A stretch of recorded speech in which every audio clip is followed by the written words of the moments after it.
வணக்கம் dear students. The volcanic eruptions, இந்த எரிமலை வெடித்தல்ல வெளிப்படக்கூடிய வாயு எதுன்னு கேட்பாங்க 1 மார்க்கில். It is sulphur dioxide. Sulphur dioxide is அசிடிக்கா பேசிக்கா? இந்த சல்ஃபர் டை ஆக்சைடு வந்து H2O கூட சேருங்க. அப்போ SO2 + H2O gives H2SO3 sulphurous acid. அப்போ இந்த சல்ஃபரஸ் ஆசிட் அப்படின்னு சொல்லக்கூடியது 2 H+ கொடுக்கும். அப்போ இது கண்டிப்பாக என்னது? அந்த சல்ஃபரஸ் ஆசிட்னு சொல்லக்கூடிய அது ஆசிட். அப்போ சல்ஃபர் டை ஆக்சைடு வந்து ஹைட்ராலிசிஸ் பண்ணும்போது சல்ஃபரஸ் ஆசிடை கொடுக்கறதால sulphur dioxide is acidic. சரி, அடுத்தது கான்டாக்ட் ப்ராசஸ். இந்த சல்ஃபர் டை ஆக்சைடை வந்து ஆக்சிடேஷன் பண்ணுறோம் in presence of vanadium pentoxide or platinum at the temperatures of 450 degrees Celsius to gives a sulfur trioxide. அப்போ சல்ஃபர் டை ஆக்சைடு ஆக்சிடேஷன் ஆனால் என்ன கிடைக்குது? சல்ஃபர் ட்ரைஆக்சைடு கிடைக்குது. ஆக்சுவலாக சல்ஃபர் டை ஆக்சைடு ஒரு கேஸ், ஆக்சிஜன் ஒரு கேஸ், வெனேடியம் பென்டாக்சைடு ஒரு solid. அப்போ ரியாக்டண்ட்டும் கேட்டலிஸ்ட்டும் வெவ்வேறு ஃபேஸில் இருந்தால், ஒரு கேஸ் ஒரு சாலிட் அந்த ஃபேஸில் இருந்தால் இதை வந்து என்ன சொல்லுவாங்க? ஹெட்ரோஜினியஸ் கேட்டலிட்டிக் ரியாக்ஷன் அப்படின்னு சொல்லுவாங்க. Heterogeneous catalysis.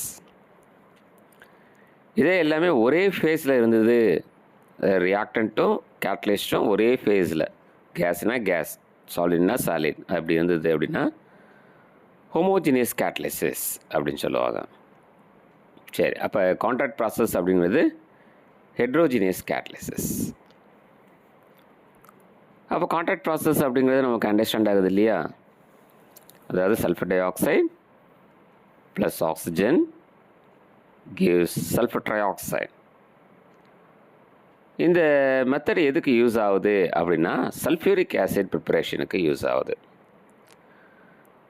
அந்த சல்ஃபர் ட்ரைஆக்சைடு அப்படிங்கிறத எடுத்துக்கிட்டு அது கூட சல்ஃபியூரிக் ஆசிட் சேர்த்திங்கன்னா உங்களுக்கு கிடைக்கிறது வந்து H2S2O7 ஒலியம்.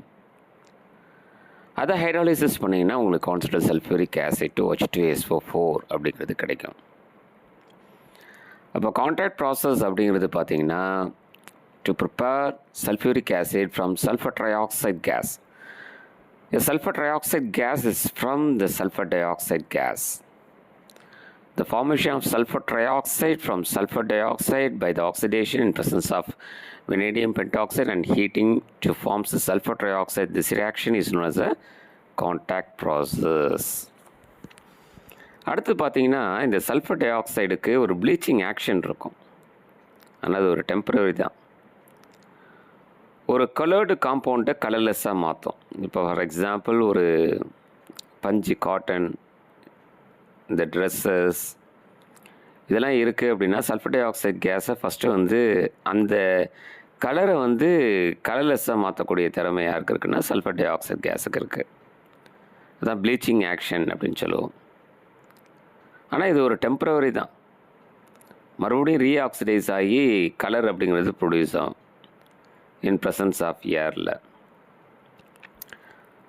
இதில் பாருங்கள், சல்ஃபர் டை ஆக்சைடு ப்ளஸ் வாட்டரில் டிசால்வ் பண்ணால் நமக்கு சல்ஃபியூரிக் ஆசிடும் ப்ளஸ்ஸு ஹைட்ரஜன்ஸும் உருவாகும், நேசன்ட் ஹைட்ரஜன். அந்த ஹைட்ரஜன்ஸ் வந்து கலர்டு காம்பவுண்ட். இப்போ இந்த ஒரு ஃபார் எக்ஸாம்பிள் ஒரு ஷர்ட் இல்லை கலராக இருக்கக்கூடிய காட்டன் அதில் நம்ம செலுத்தினோம் அப்படின்னு சொன்னால் அதை எக்ஸ்ன்னு எடுத்துக்கிறோம். இந்த நேசன்ட் ஹைட்ரஜன் சேரும்போது என்ன ஆகுதுன்னா XH2 இட்ஸ் அ கலர்லெஸ்.